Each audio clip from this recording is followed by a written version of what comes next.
Bonsoir à toutes et à tous. Dans quelques minutes, dans le cadre de notre séance club, nous vous proposons de voir ou de revoir The Host de Bong Joon-ho, un film sorti initialement en 2006 et qui vient de revenir en mars 2023 dans les salles françaises dans une version restaurée.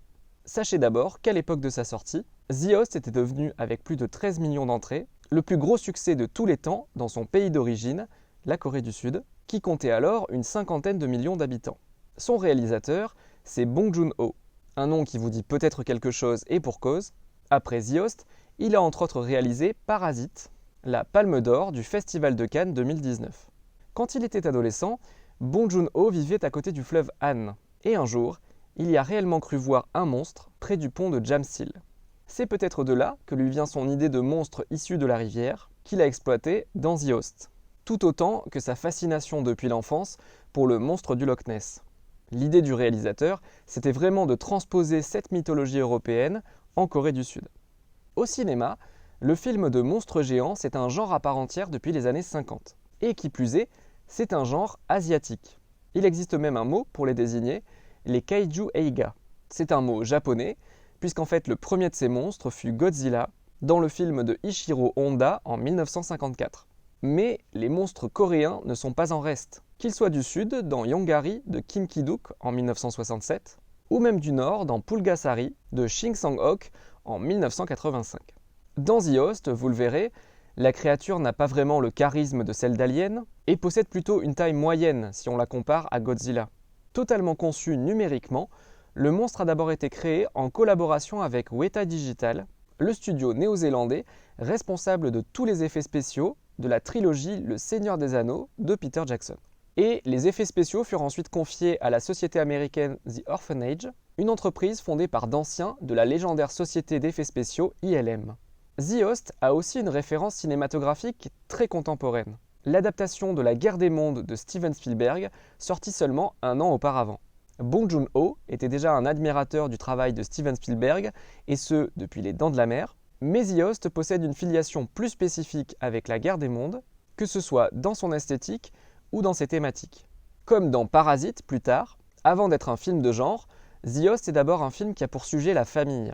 Alors, comme dans La Guerre des Mondes, The Host traite plus spécifiquement de la préservation du cercle familial dans le contexte d'une catastrophe. Dans le film de Steven Spielberg, c'était une référence indirecte aux attentats du 11 septembre, 4 ans plus tôt. Alors que dans le film de Bong Joon-ho, on peut y voir une référence à l'épidémie de SRAS et plus largement aux luttes sociales en Corée. The Host, comme une grande partie du cinéma coréen, est à l'image de l'histoire du pays dans lequel son action se déroule, la Corée du Sud. L'histoire de ce pays et de ses habitants, c'est de s'être retrouvés, un peu comme l'Afghanistan par exemple, au milieu des conflits entre deux empires. La Corée du Sud, à la fin du 19e siècle, c'était ainsi un lieu disputé entre la Russie et le Japon. Et c'est l'Empire du Levant qui annexa la Corée en 1904. Le pays fut partie intégrante de l'Empire jusqu'à la défaite du Japon en 1945. Suite à cette défaite, le pays fut complètement arbitrairement coupé en deux, au niveau du 38e parallèle, la Russie contrôlant le nord et les États-Unis le sud. Et d'ailleurs, le point de départ du scénario de The Host est issu d'une histoire vraie ayant un rapport avec les relations coréo-américaines. Cette histoire, c'est celle de McFarland, le directeur de la morgue d'une base militaire en Corée, qui a déversé, en 2002, de larges quantités d'une substance chimique, le formaldéhyde, dans un évier.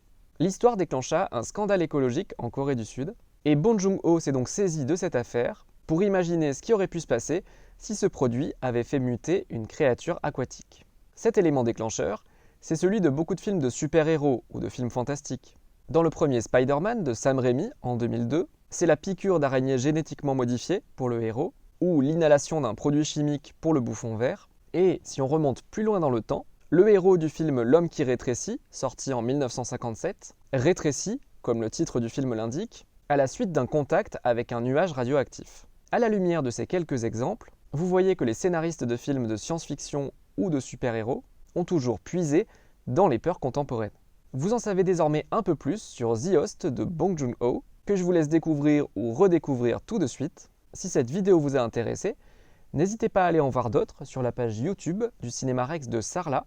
Il ne me reste qu'à vous souhaiter une très bonne séance club et je vous dis à bientôt au cinéma.